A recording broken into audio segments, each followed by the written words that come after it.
What are you doing, Bimbage? Alrighty, everyone. Hello, and welcome to yet another episode of My Nonsense.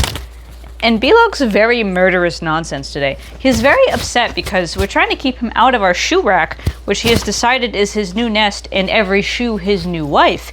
And, we've blocked off that area, and he's been trying to get in and biting me every time I come near it. So he's just a very angry boy today. But I'm here to talk a little bit about something that I feel like a lot of people maybe wonder about, or confused about, don't know how to approach. And that is mysticism, and specifically the mystic journey. And if you are new here, you may not know that my name is Sarah Streisand, and I am a Christian witch.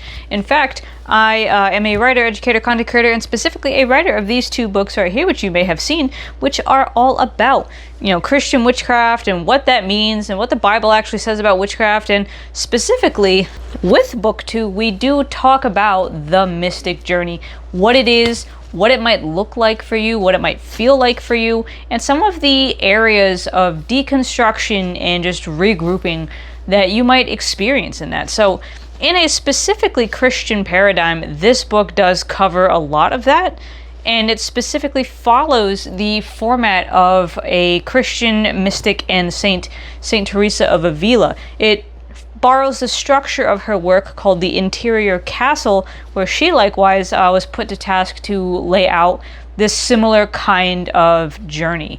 But if we take a look at St. Anthony's Tongue, which is a fantastic podcast that I do recommend you all check out, you'll notice he says a little something like this. Did you know that if you walked up to St. Teresa of Avila and you started to ask her about mysticism, she would probably look at you like you were crazy? And it's not because she wouldn't know what you were talking about. She's Teresa of Avila. But it's because the word mysticism is fairly modern. We didn't start using it until around the 17th century.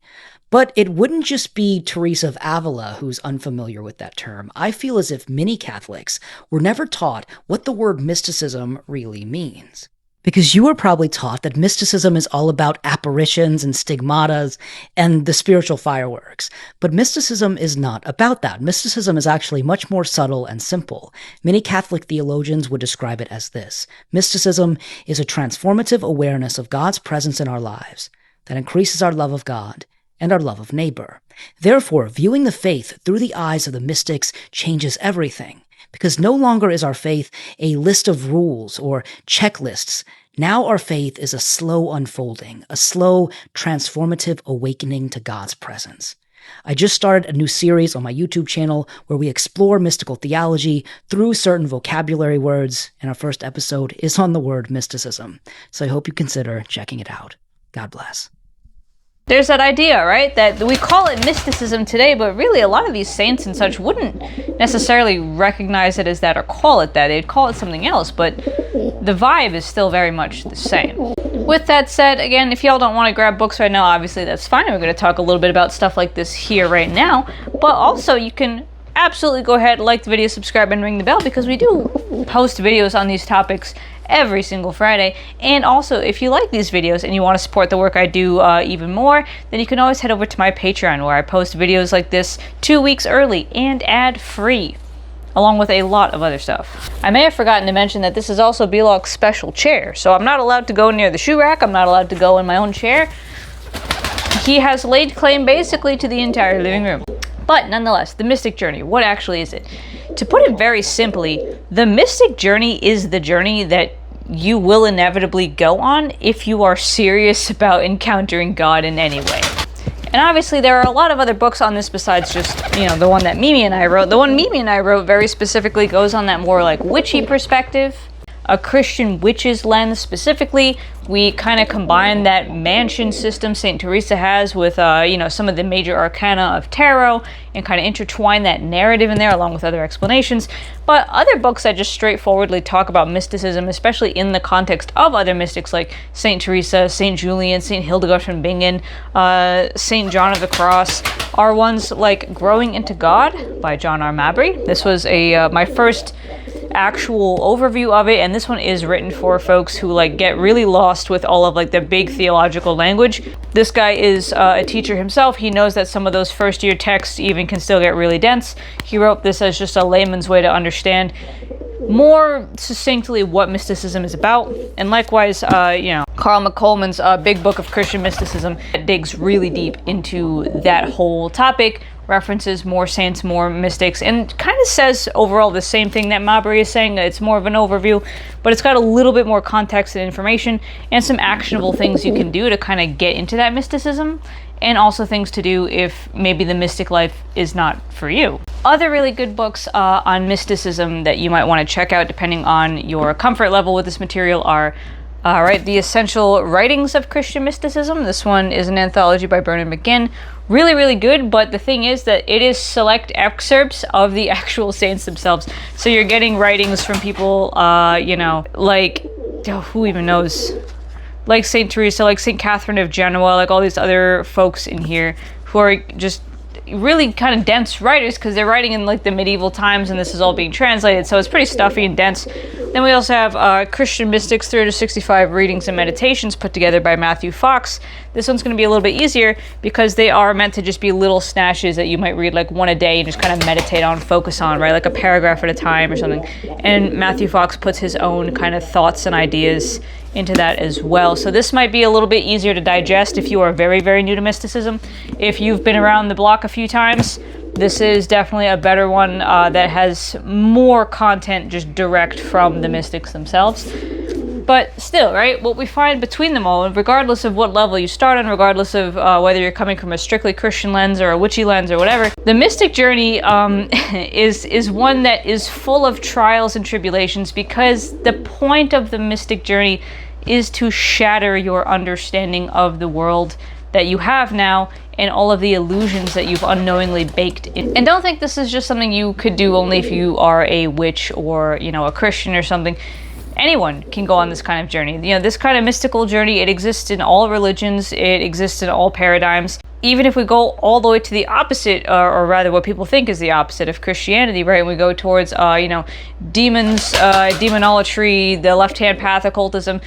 We could say very easily that the system known as the Qliphoth, which is written about by folks like Asenath, Mason, Thomas Carlson, whatever, is its own mystic journey. They are the counterpart of the 10 spheres of the Jewish Kabbalah. This is the flip side. Now this is like a more modern, reconstructed, westernized idea of like basically just the inverse of those spheres and where all the demons are and like all of the refuse of creation has fallen behind. That's another thing that people initiate through. Some say to become their own god. Some say just for self-discovery. As someone who has experience with that as well, I could tell you it is no different than St. Teresa of Avila's interior castles or any other kind of mystic journey you're going to get. It's just one that focuses more on integrating the shadow instead of trying to exercise it, right? You're not just thrown buck wild into it with like no sense of up or down. The mystic journey usually starts with a gentle tap on your attention, right? A tap on your mind, a tap on your spirit, a redirect, an awakening of sorts that gets you to pay attention to the fact that there is something out there, and it's not the mundane, routine of religion you might be used to. You catch the faintest glimpse of something more than what church has told you, your family has told you, your culture has told you. You get a glimpse of something real, something that is truly directly speaking to you and not just this lofty kind of abstract idea.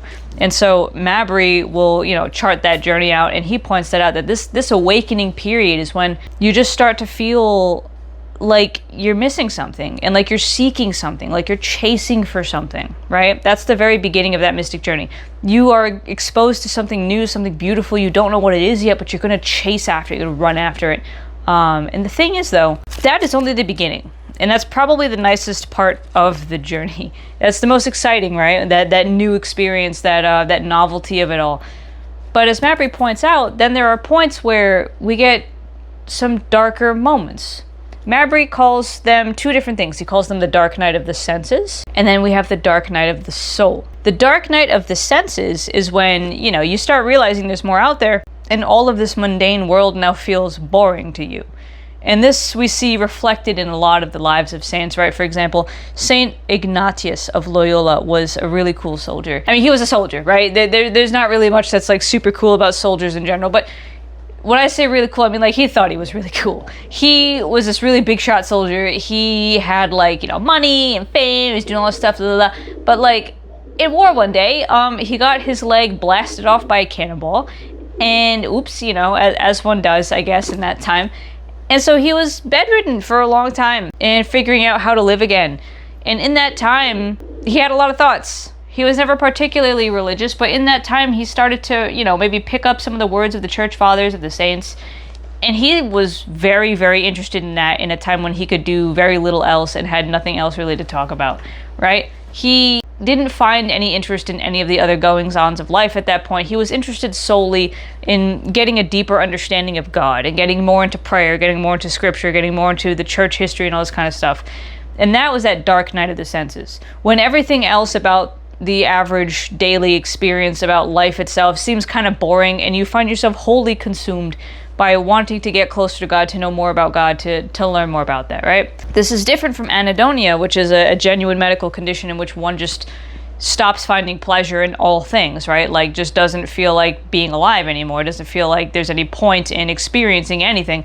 That's its own medical condition that requires, like, actual medical attention, right? Like, you know, therapy and stuff like that. This is not the same. This is a moment where we're just so excited by that something, that glimpse beyond the veil that we got, that everything else pales in comparison. And that's a rough patch to be in, I'm not gonna lie. And it comes and goes, right? It comes and goes. You might just be like living your life, enjoying again, and then you're just consumed by this thing and by this mystery that you've discovered, and you get more into it, right? That's fine. But Mabry makes a point. But then after that, right, when you make that decision to go chase after that little glimmer you saw, the problem is that the divine is wild, and it will change you. And in order to get closer to that thing you've been seeking, you come to the next step of the mystic journey, which Mabry summarizes as purgation. Purgation is when you just kind of shed a lot of the lies you've told about yourself, about others, about the world, a lot of the lies that culture has told you about people, about God, about how things are.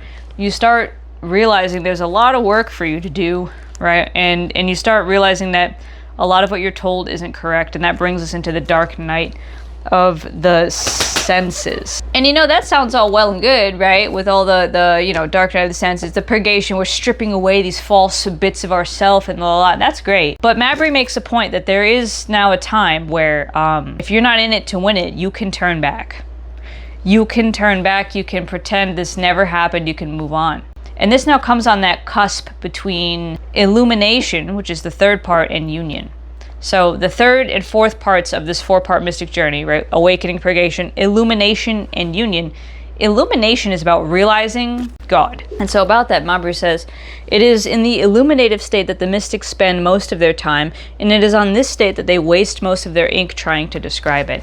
And that's really a perfect summary of it, because the illumination part is when you're realizing all the crazy, funky stuff about God.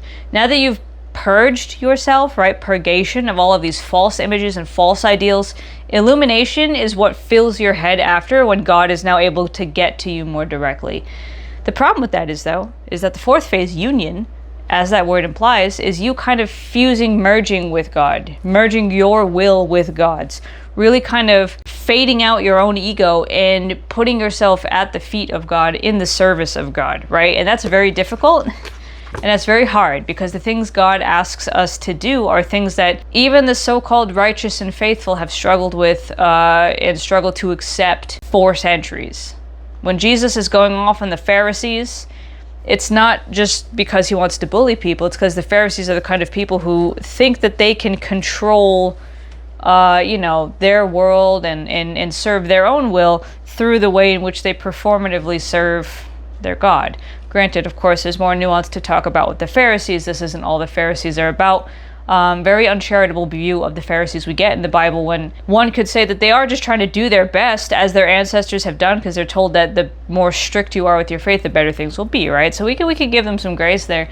But Jesus is making the point that, like, no. These are steps and little, you know, things that you're doing, thinking that the things that you're doing are the end result and not the fruits you get from them, right? The humility and the grace and all that kind of stuff. That's what God wants from us. Not us to follow all these ideas to the letter, but to get the fruits out of them that doing them gives. When you're following all these laws about helping the poor and defending the powerless and, charity and all these things, the point isn't to do them for the sake of doing them, right? That's why Jesus is saying that the widow who gave 1 coin gave more than the rich man who gave a handful from their coffers. It's not about the act itself, it's about what it breeds in you. It breeds that humility, that compassion, that generosity, right? That friendship with your fellow man. That kind of thing is the point. And so what God forever asks us is very difficult. The will God asks us to put aside for his own, that's a very tough ask.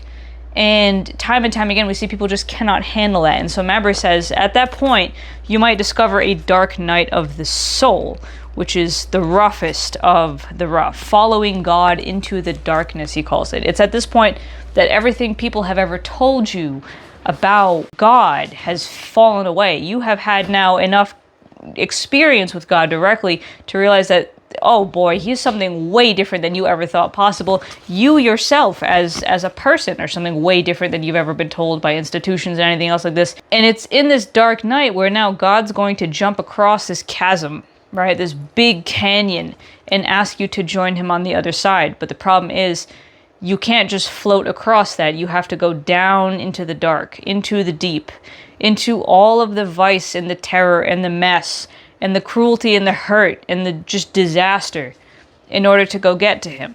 Not because God wants you to suffer, but because a lot of us don't realize the baggage we're carrying around and how it holds us back from that true union until it flies in our face. So on that note, this is honestly one of the most important parts of Mabry's book for me. He goes, right, so he's talked about, he has clients who, they know that the God they're being told about, this, finger-pointing, judgmental, you're a piece of shit God that some minister somewhere felt morally obliged to plant in our brains. That's directly from Mabry. He says that image of God, intellectually, these clients might realize that this God is not the real God, but it's still the only image they hold, so many people just give up on God altogether. Other people long for an intimate relationship with God. Many people try heroically, but with this kind of monstrous image in their heads, it's difficult to feel warm and fuzzy. So even though clients might be coming to spiritual direction and might be making real effort at spiritual practice, they end up sabotaging their spiritual progress, usually unconsciously, because they really don't want to cozy up to this kind of mean, terrible God they've been told about, right? And in that, the problem is, after they do this spiritual exercise with Mabry, they kind of find a different understanding of God, right? And there's that old saying that Mabry mentions here, better the devil you know than the devil you don't. He says that applies to deities too. So a lot of people try to let go of this image of God they know isn't real, this image of a judgmental, distant, aloof kind of dude in the sky, but they have to find the real God now, and the real God is infinite, and the real God is unknowable. We see St. Augustine say stuff like this. We see all this kind of stuff. In fact, we quote it here in Discerning Christian Witchcraft. I'll find it for you. So I quote this bit from St. Augustine. So what are we to say, brothers, about God? For if you have fully grasped what you want to say, it isn't God. If you have been able to comprehend it, you have comprehended something else instead of God. If you think you have been able to comprehend, your thoughts have deceived you. So he isn't this, if this is what you have understood. But if he is this, then you haven't understood it. So what is it you want to say, seeing as you haven't been able to understand it, right? And St. Augustine is talking to these other people who, they make all these claims about God. They make all these assertions, God is this, God is that. And St. Augustine's like, if you have any concept of God, that's not God, because God is inconceivable, right? And that's a hard pill to swallow, and that's where that dark night of the senses comes from. This is where we truly kind of wrap up the purgation work way later, right? We start purgation, we get far enough that God starts revealing more of himself in illumination, and then comes the big test. And so about that, right, Mabry says this: progress is made by a process of subtraction, by taking things out. This is called apophatic mysticism, by the way. Apophatic is to remove things. First, God surgically removes himself, which precipitates the dark night of the spirit. So by that, we mean this is very specifically when God crosses that chasm we're talking about, that canyon, and says, come find me. This feels like being abandoned by God. And that's the most significant hallmark of the dark night of the soul. That is one of the most painful parts of the mystic journey, is getting to the part where you've deconstructed so much, right? Purgation you can think of as deconstruction. When you've learned so much new stuff, you're feeling closer to God than ever, and suddenly something happens, or some great trial, or some great betrayal, or some great calamity, or just that sheer feeling of loneliness, where it suddenly feels like God has been sucked out of existence, and that we start wondering if God ever existed at all, because his absence is so marked. It's so painfully clear that God just seems to not be there, right? That's what Mabry's talking about. First, God surgically removes himself, which precipitates the dark night of the spirit. The only thing left in the mystic and it is the mystic in his or her own broken heart, covering his face in despair like Elijah, right? The prophet Elijah. But these are all illusory things. The mystic, the broken heart, even our faces as we cover them. At this point, the mystic has a choice: to turn from the path, to give up, to abandon the covenant, to surrender to the hardness of the task and go back to a normal life of relative ease, or to follow God into the darkness. This is the ultimate act of trust. To turn from the world of being and form and follow God into nothing, to become nothing ourselves. And in this nothingness, the mystics find themselves transformed. For when you subtract everything that is not real from God, you end up with nothing. And when we subtract everything that is not real from ourselves, we end up once again with nothing. When we meet God in the nothing, when we experience the nothing that we are and the nothing that God is as the same nothing, we are transformed into God. And that is the craziest part of the mystic journey, in my opinion. That very, very point blank, that is that concept of theosis, right? Of deification. We don't become God in the sense that we're now the ones sitting in the sky calling the shots, but we become God in the way that a raindrop falling into the ocean becomes part of the ocean, right? We become just fused with that. We become, as the mystics will go on to call it, the hands and feet of God. As in, we are God's physical appendages in this world. What God's will is, we are the ones that can physically manifest it through our actions here on earth, right? The thing is, though, again, that dark night of the soul, God's removing himself, and he's basically saying, can you handle this? And it's very important that Mabry says that some people give up and go back to a life of relative ease. Some people go back to that devil they know, that false image of God, right? And I think this is probably a lot of where we can find our ex-witch to Christian testimonies. When spirituality gets difficult and things get hard and things are so painful and so damaging, this is where we see a lot of these Christians, or rather a lot of these witches. They'll say things like, oh, I was so lost and so alone, and they just started grabbing at the first thing that kind of sort of looked holy to them. Like that lady we were talking about last week. She has all of these apparent demons around her, and she sees something that shows up as a very light and beautiful being and immediately latches onto it, and the comfort it brings her. Despite the fact that whether or not someone is a witch or a Christian or whatever, that is part of the process. To endure that discomfort, to suffer that, and to trust that God has not abandoned us, but that God is just something more than we can readily perceive and understand. The one who turns back at this pivotal moment is the one who's going to go and serve those images of God that aren't God, right? The evangelical egregore, or any of these other, false and pliant and pleasant, but very dead, just effigies of God that aren't actually him. And it's such a hard conversation because, again, people attach these ideas to God. Well, if God were so loving, he would never do that. This is an illusion.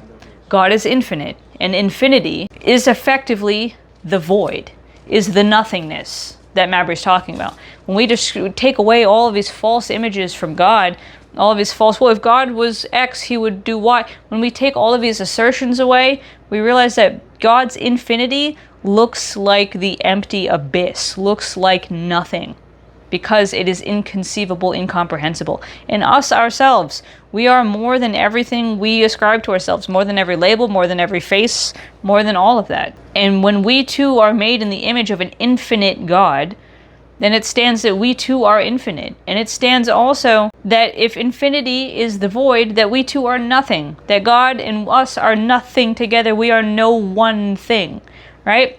And that's where that merging happens. So this is the part of the mystic journey. After you get a little glimmer, after you do some deconstruction work, after you start learning more about God and experiencing God directly, ooh, wow, illumination, that the mystics spend so much time on trying to describe to people what it feels like to encounter God like that. And that's where that real big test comes in. And this test looks like a lot of ways. One of the most iconic saints is Saint John of the Cross. St. John of the Cross is the one who coined the term Dark Night of the Soul. He was a Carmelite Spanish monk from, I believe, like the 1500s or so, and he was trying to reform the order to make it better. And his fellow monks did not like that, so, you know, they basically beat him over the head, kidnapped him, and dumped him to rot and die in some dank little prison cell. They just abandoned him there. And in that time, St. John kept writing. He kept, thinking and meditating, and especially meditating on this betrayal, on this suffering, on this misery, and this isolation, and why this could happen, and for what, and all this stuff. And he comes up with that term.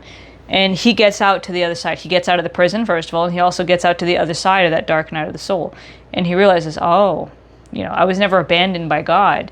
There's more going on here, right? There's more. This is a layer of this journey that is necessary.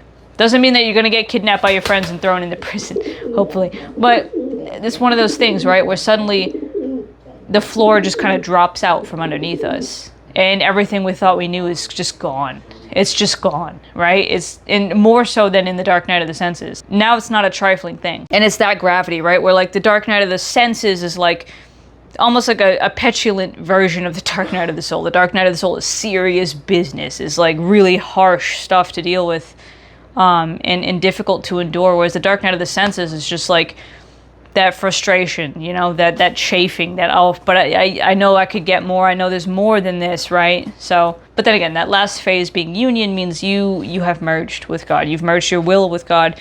You've merged your understanding with God. And this is a difficult place to get. This is very, very hard. A lot of people spend a lot of time just a step before union, just like a hair's breadth underneath it, because it's hard, especially while you are still alive and still in a body. It's so hard to get there and really shove your own ego and your own personality flaws down enough, or to exercise them enough, or to resolve them enough to get there. If we think about the mystic journey, that is the basis of it. Is, kind of like waking up like out of the Matrix, realizing there's something else more that we should be looking at, doing all that deconstruction work, doing all that illuminative work, going through all this really hard trials and tribulations, and then finding that kind of peace with God. We could think of union also as that peace with God, right? That kinship with God. And that just, that relationship you hear everyone talk about. You'll see a lot of people say that mysticism is bad and spooky and, it could get subjective and it could lead you astray and blah. There's a lot of Christians who think mysticism is dangerous and shouldn't be attempted. But the reality is that if we're talking about a relationship with God, mystic journey is really how you get that relationship, right? At least in the deepest sense. Like, that's why there's so much bridal mysticism with this language of the soul as the bride of God. And another thing about the mystic journey, though, is that it's not a one and done. It is not a one and done.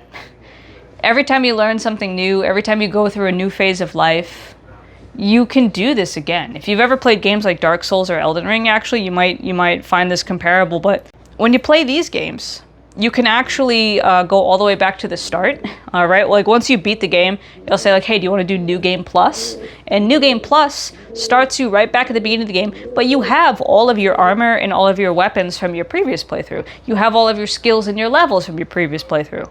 So it's basically like, right, the dream. You go back to the start of the game, super powerful and super awesome, and you don't just have like a ratty, beginner weapon and like no clothes. Now you have all of the stuff you wish you had when you'd started, and now you can go kicking ass, right? You're just so powerful. But then as you go through New Game Plus, you hit like a minor enemy, and all of a sudden, he has leveled up too. He has more health now too. And he also can pack a really big punch that you definitely wouldn't have survived without all your armor and all your skills and everything else, right? So the challenge is still there. Everything's harder. Everything, has more HP, has more defense, has more attack. And you're going through the same story again. You can kind of anticipate it. You've seen it before now. You can guess the beats. But that doesn't mean there's not a challenge, right? And that's kind of what mysticism can be like. That mystic journey, this process of getting a glimmer and purgation, illumination, union, it's a repeating cycle. You can keep doing it over and over again. And in fact, you're going to need to keep doing it, right? At each point in our life, we find ourselves learning new things or going up against new challenges, right? As we age, we come into new phases of life. Maybe we go from college to, a job. Maybe we go from dating to marriage. Maybe we go from having kids to having grandkids. Maybe we go from job to retirement. There's all these transitional phases in life, and these new lessons that life can teach us, that it is like that New Game Plus kind of feeling, right? Where you get the hang of it and you're comfortable in life and you're chilling and you're fine. Something happens now that throws you into a new phase, into a new existence, into a new way of understanding yourself and your identity. Like, if your identity has been so tied up in your work for the past 40 years, well, retirement's going to really kick you in your balls, because now you have to find out who you are outside of work. And so mysticism is that thing that can be done over and over again. And when you conceptualize it as these different parts, you can kind of go about it a little bit more cleanly. You can go about it a little bit more like methodically, or you can easier identify where you are in that journey and like what's going on. So when shit's falling apart, you could say, oh, okay, I'm going to take a breath and I'm going to just accept this as like a challenge right now for me to overcome and get through. I'm not going to let this break me, right? As these writers will tell you, McColman, Mabry, as they'll tell you, you don't have to do the crazy mystic journey necessarily to be spiritual and to still love God and to still worship God and to still do right by God, right? And you also don't even necessarily have to do this to get any relationship, right? I mean, I say that this is really where the relationship people talk about is. I say this is the stuff that people want, but the truth is, you can still have that kind of friendship with God without being put through the ringer like this. It's not, in my opinion, as someone who's gone through the mystic journey, it's not the same. It's not the same at all. That kind of casual relationship with God is very different from the bridal relationship you get when you deal with this, right? It's like a different level of intimacy. It's a different level of knowledge of both God and self, and it's a different experience altogether. And some people aren't into that. Some people are like, geez, I really just want to, I believe in these tenets of the religion, love God, love your neighbor. I believe in doing right by other people, and I'm just like happy living my life. Like Belok is happy flirting with this empty bottle of beef bouillon right now. Some people are happy to just kind of be and do their best by these tenets, and that's fine, that's okay. But for those of us who are here because we're seeking some deeper meaning, and we know that there's more out there, this is the journey, and the journey is as close to hell as you're going to get without actually going there, as far as I'm concerned. It is not always fun, it's not always comfortable. In fact, it's rarely fun, and it's rarely comfortable because it pushes you, because it breaks you out of your habits, because it pulls you out of who you thought you were and shows you who you really are.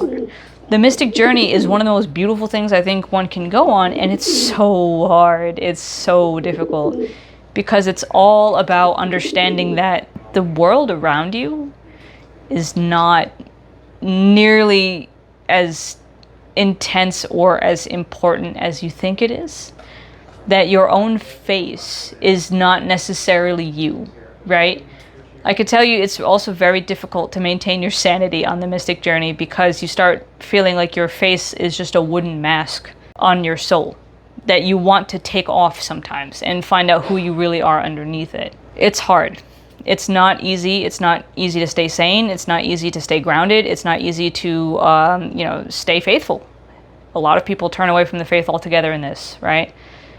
And for those who feel like they are at risk of, right, depersonalization, like genuine, like legitimate, mental health issues like depersonalization, derealization, people who feel like they know they have a history of that kind of instability, yeah, this probably is the point where you would want to turn back and just be content with the understanding you have for now. Maybe it's something you can work on later, but like, no one should be forcing themselves to go through this and experience this unless they have a really solid head on their shoulders and they really feel called to this beyond a shadow of a doubt. I will say that. It's like witchcraft in general. As a Christian witch, I'm not here to tell everyone to go do Christian witchcraft. Witchcraft is not for everyone. You don't need to be a witch to also experience like more mystical things, right? Just earlier today I was thinking like, you don't have to be a witch to do magic. A lot of our ancestors didn't call themselves witches or cunning folk or anything. They just knew a few folk charms that were passed down through the family that helped when times are tough. All of you have your own folk charms already. You wish on birthday candles, and you wish on stars, or if you get an eyelash, blow on that and wish on an eyelash. Those are folk charms. You don't need to be a witch to do those. Everyone can do some stuff like that. Just like everyone can have some semblance or some understanding of a relationship with God without going to hell and back, like we do in the mystic journey. It's for people who need it, right? It's for people who cannot exist in this place we have because they're so convinced that there is something more, because there is. But this is also to say, if you hear me talk about all this and you say, actually, I really don't want to go through that, there's no shame in that. There's no shame in admitting that, oh wow, I don't think I have the beans for this. I don't think I have the temperament. I don't think I have the fortitude for this kind of journey. That's okay. That's okay. There's no shame in that. You're not a lesser Christian. You're not a worse Christian for not being willing to go through that, right? Or not being ready yet, right?